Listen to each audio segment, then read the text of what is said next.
absolutely blown away by the extraordinary odds that people with disabilities have to navigate every day.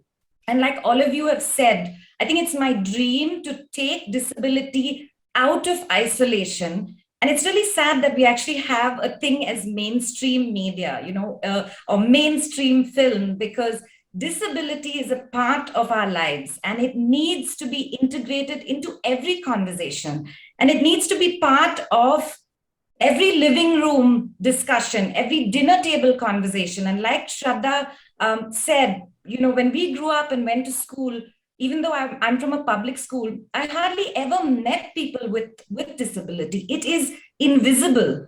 And to me, that is ridiculous. It's not okay. And that's not the world we should be leaving behind to our children. And, art is amazing in the way that it can create curiosity. And curiosity is the first step towards inclusion. And if you're able to build that level of curiosity and inclusion, you can then probably create empathy.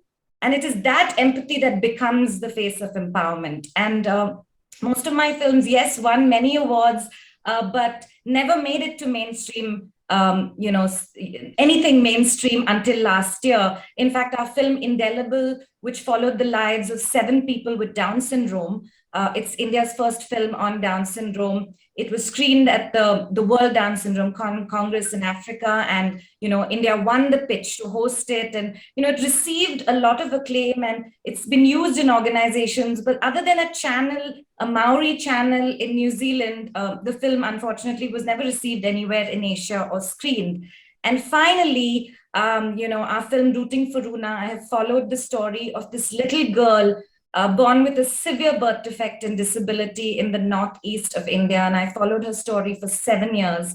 And finally, the film was taken by Netflix and it premiered in October last year. So I would really love for all of you to watch it, because I think what I wanted to do with it is really have an intimate experience with the family, so that people understand what it means to have a child with the birth defect and what the family has to navigate.